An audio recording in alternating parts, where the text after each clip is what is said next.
পাক রব্বুল আলামিন বলেন, ইয়াউমাইযিন তুহাদ্দিসু আখবারাহা বিআন্না রাব্বাকা আওহা লাহা।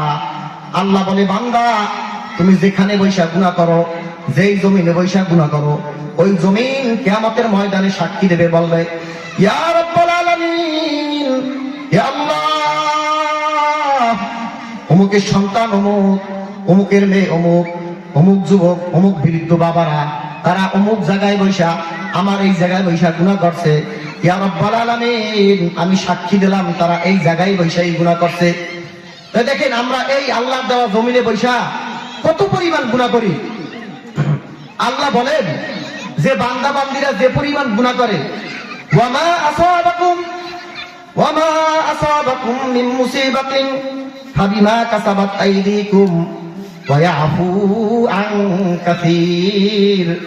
আল্লাহ পাক রব্বুল আলামিন বলেন, বান্দা তুমি যত পরিমাণ দুনিয়ায় যত তোমার বিপদ আপদ আসুক না কেন, সব তোমার হাতের কামাই, সব তোমার হাতের কামাই।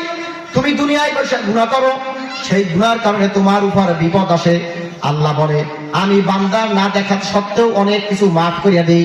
আল্লাহ বলে, আমি যদি তোর অনেক কিছু মাফ না করতাম, এই দুনিয়ায় তুই এক সেকেন্ডও থাকতে পারতি না। আল্লাহ অনেক কিছুই আমাদের মাফ করিয়া দেয়, কিন্তু আমরা দেখি না। এক নম্বরে সাক্ষী দেবে জমিন। আল্লাহ বলে, বান্দা তোর যদি গুনাহ করতে মনে চায়, তুই আসমান এবং আসমানের নিচে ছাইরা জমিন ছাইরা তুই অন্য কোথায় গুনাহ কর, কিন্তু আল্লাহ বলে, বান্দা তুই তাও পারবি না। আল্লাহ বলে, ইয়া মাশারাল জিন্নি ওয়াল ইনস ইন ইসতাতাতুম মিন আন তানফুযু মিন আকতারিস সামাওয়াতি ওয়াল আরদ ফানফুযু লা তানফুযুনা ইল্লা বিসুলতান। আল্লাহ বলে, হে জিন জাতি, মানুষ জাতি, আসমান এবং জমিন ছাইরা তোর যাওয়ার কোথায়ও কায়দা নাই, তুই যাইতে পারবি না। আমি সীমানা দিয়ে দিছি, এখানেই তোর থাকতে হবে, এখানে বৈশাই তোর ভালো কাজ করতে হবে। আর যদি তুই নাফরমানি করো আমার জমিনের বৈশা, আমার আসমানের নিচে বৈশা যদি তুই নাফরমানি করো, আমার আইন লঙ্ঘন করো, তাই বান্দা এটা মনে রাখো, তোমার একদিন দুনিয়া থেকে চলে আসতে হবে আমার কাছে। আসার পরে হয়তো তুমি জান্নাতে যাবা, নয়তো তোমার হবে জাহান্নামের আগুন তোমার জন্য অপেক্ষা করতে আছে। কিন্তু আমরা এই দুনিয়া ছাইরাও কোথায় যাইয়াও গুনাহ করতে পারবো না। আল্লাহ বলে, বান্দা এটা আমি এমন একটা সীমানা দিছি, যেই সীমানা তুমি পার হইয়া কোথায়ও যাইতে পারবা না। আল্লাহ পাক রব্বুল আলামিন তারপরে বলেন, 2 নম্বর সাক্ষী, আল-ইয়াওমা নাখতিমু আলা আফওয়াহিহিম ওয়া তুকাল্লিমুনা আইদিহিম ওয়া তাশহাদু আরজুলুহুম বিমা কানু ইয়াকসিবুন।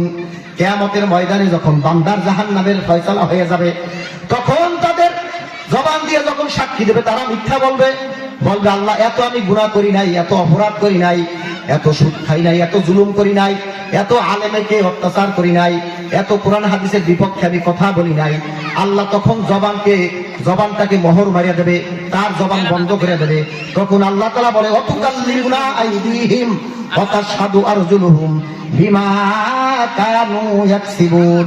আল্লাহর পক্ষ থেকে জবানা, তখন আল্লাহ পাক রব্বুল আলামিন মুখে মোহর মারিয়া দেবেন। তখন তার হাত কথা বলবে, হাত বলবে, আল্লাহ এই হাতটাকে আমাকে অমুক অমুক কাজে ব্যবহার করছে, এই হাত দিয়া গুনাহ করাইছে, এই হাত দিয়া সুদ খাওয়াইছে, এই হাত দিয়া আলের বুকায় হাত দেওয়াইছে, এই হাত দিয়া দাড়ি ধরছে, এই হাত দিয়া মুরব্বির গায়ে হাত দিছে, এই হাত দিয়া মালিক কত নাফরমানি করছে।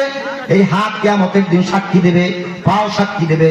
3 নাম্বার সাক্ষী হইলে পাও সাক্ষী দেবে, বলবে, ইয়া রাব্বাল আলামিন আমার পাওটাকে অমুক অমুক জায়গায় নিয়ে গেছে, গানের আড্ডায় নিয়ে গেছে, মাহফিলের ময়দানে নেয় নাই, সুদ খাইতে এনেছে, হারাম কাজ এনেছে। পাও সাক্ষী দিয়ে দেবে, আপনার আমার রেহাই থাকবে না। হাত সাক্ষী দেবে, পাও সাক্ষী দেবে। 3 নাম্বার সাক্ষী গেল পাও, 1 নাম্বার সাক্ষী জমিন, 2 নাম্বার সাক্ষী হাত, 3 নাম্বার সাক্ষী হইল পা। 4 নাম্বার সাক্ষী যখন জাহান্নামীদেরকে জাহান্নামের নিকট নিয়ে যাওয়া হবে, আল্লাহ তাআলা বলেন, হাত্তা ইযা মা জাউহা শাহিদা আলাইহিম সামউহুম ওয়া আবসারুহুম ওয়া জুলুদুহুম বিমা কানু ইয়ামালুন। যখন জাহান্নামীদেরকে জাহান্নামের কাছে নিয়ে যাওয়া হবে, তখন তাদের কান সাক্ষী দিবে, চোখ সাক্ষী দিবে, লোকটা খারাপ কাজ করছে, আমার কান দিয়ে সবসময় খারাপ কাজ করছে, ভালো কাজ কিছু শোনে নাই, খারাপ কাজ শ্রবণ করছে, গান শ্রবণ করছে। যুবক ভাইয়েরা, সারা রাত তোমরা মোবাইল দেখো, সারা রাত মোবাইলের ভিতরে গান দেখো, বিভিন্ন প্রকার নাটক দেখো, খারাপ ছবি দেখো। এই কান কিয়ামতের দিন তোমার বিপক্ষে সাক্ষী দেবে, চক্ষু সাক্ষী দেবে, বলবে আল্লাহ আমার চক্ষু দিয়া নাপার কাজে লাগাইছে, নাপার মান কাজে লাগাইছে, খারাপ কিছু দেখাইছে। কিয়ামতের দিন সাক্ষী দেবে।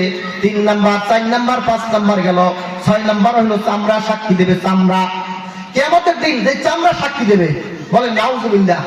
আপনার আমার রেহাই নাই, পালাবার কোনো জায়গা নাই। তাই কিয়ামতের দিন চামড়া সাক্ষী দেবে। আল্লাহ তাআলা বলেন, ওয়াকালু লিজুলুদিহিম লিমা শাহিদতুম আলাইনা ক্বালু আনতাকানাল্লাহুল্লাযী আনতাকা কুল্লা শাই। জাহান্নামীদেরকে যখন জাহান্নামের নিকট নিয়ে যাওয়া হবে, তারা বলবে, তারা বলবে, চামড়াকে বলবে, হে চামড়া, তুই আমার বিপক্ষে সাক্ষী দিয়ে দিলি। চামড়া বলবে, চামড়াকে জাহান্নামী বলবে যে চামড়া, তুই আমার বিপক্ষে সাক্ষী দিলি।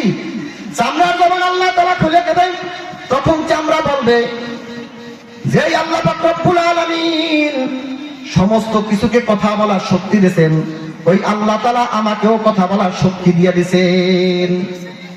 আপনার আমার কোথাও পালাবার কোনো জায়গা নাই। আপনি আমি ভাবছেন পালাইয়ে যাবো, কোথাও জায়গা নাই। কিয়ামতের ময়দানটা খুব ভয়ঙ্কর হবে। 6 নাম্বার সাক্ষী হবে কিরামান কাতিবিনা ইয়ালামুনা মা তাফআলুন। আল্লাহ তাআলা বলে কিয়ামতের ময়দানে 2 সাইডে 2 ফেরেশতা আছে, ডানে এবং বামে। ডানে একজন ফেরেশতা, বামে একজন ফেরেশতা।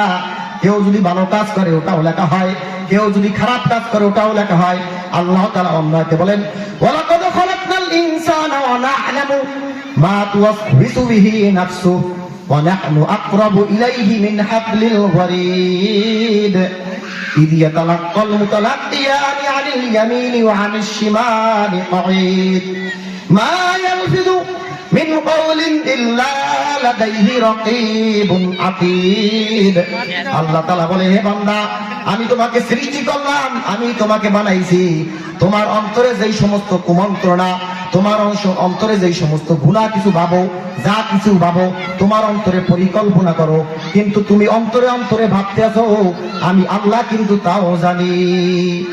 আল্লাহ কিন্তু তাও জানে আপনি আমি কি ভাবি, কি করি, আপনি আমি অন্তরে কি কল্পনা করতেছি, ওটাও আল্লাহ তাআলা বলে জানেন। আল্লাহ পাক রব্বুল আলামিন যে আপনার লোকমান হাকিম তার সন্তানকে বলতেছে, ইয়া বুনাইয়া ইন্নাহা ইন তাকুম মিসকালা হাববাতিন মিন খারদালিন ফাতাকুন ফি সাখরাতিন আও ফিস সামাওয়াতি আও ফিল আরদ ইয়াতি বিহাল্লাহ ইন্নাল্লাহা লাতীফুন খাবীর। লোকমান হাকিম তার সন্তানকে বলতেছে, তার ছেলের কথাগুলো এমন আল্লাহ তাআলার পছন্দ হয়েছে, যেই কথাগুলো আল্লাহ স্বয়ং তার কোরআনুল কারীমের ভিতরে ঘোষণা দিয়ে দিয়েছেন। লোকমান হাকিম বলতেছে, সন্তান, কোন জাররা পরিমাণ যদি কেউ আমল করে, জাররা পরিমাণ যদি পাথরের ভিতরে থাকে, অথবা আসমানে থাকে, জমিনের নিচে থাকে, ওটাও আল্লাহ পাক রব্বুল আলামিন কিয়ামতের ময়দানে উপস্থিত করবেন। জাররা পরিমাণ যদি আপনি গুনাহ করেন অথবা নেক কাজ করছেন, জাররা পরিমাণ যদি আকাশে থাকে, আসমানে অথবা জমিনে, পাথরের নিচে যদি থাকে, ওটাও আল্লাহ তাআলা কিয়ামতের দিন উপস্থিত করবে। আল্লাহ বলে, বান্দা, আমি তোরে এত আদর করে বানাইলাম, এত কিছু করলাম, তুই ইমানদার, মুসলমানের ঘরে তুই জন্মগ্রহণ করছো, শেষ নবীর উম্মত। প্রতিদিন জুমার মসজিদে আলোচনা করা হয়, ইমাম সাহেবরা বুঝায়, বক্তারা বুঝায়, তারপরও কি তোর একটু আল্লাহর ভয় আসে না? আল্লাহ বলে, আলাম ইয়ানি লিল্লাযীনা আমানু আন তাখশা কুলুবুহুম লিযিকরিল্লাহ। আল্লাহ বলে, হে ইমানদার, তোর ঈমান আনার পরে তোর ভয় কি একটু আমার ভয় তোর অন্তরে একটু কি আসে না? একটু অন্তরে তোর ভয় লাগে না? তুই আমাকে ভুলে যাও কিভাবে? আমার না ফরমানি তুই কিভাবে করো? এত তুই দিশেহারা হয়ে গেছো, আমাকে তুই ভুলে গেছো। তোর নিকট বারবার কোরআন হাদিসের কথা বলার পরেও, হাদিসের কথা শোনানোর পরেও, প্রত্যেক জুমায় আলোচনা করার পরেও কি তোর একটু আল্লাহর ভয় লাগে না? তোর অন্তরটা কি পাথরের চাইতেও কঠিন হয়ে গেছে? আল্লাহ বলে সুম্মা কাসাত কুলুবুকুম মিন বাদি যালিক ফাহিয়া কাল হিজারাতি আও আশাদ্দু কাসওয়া ওয়া ইন্না মিনাল হিজারাতি লামা ইয়াতাফাজ্জারু মিনহুল আনহার ওয়া ইন্না মিনহা লামা ইয়াশাক্কাকু ফায়াখরুজু মিনহুল মা ওয়া ইন্না মিনহা লামা ইয়াহবিতু মিন খাশিয়াতিল্লাহ ওয়া মাল্লাহু বিগাফিলিন আম্মা তা'মালুন। মহান আল্লাহ পাক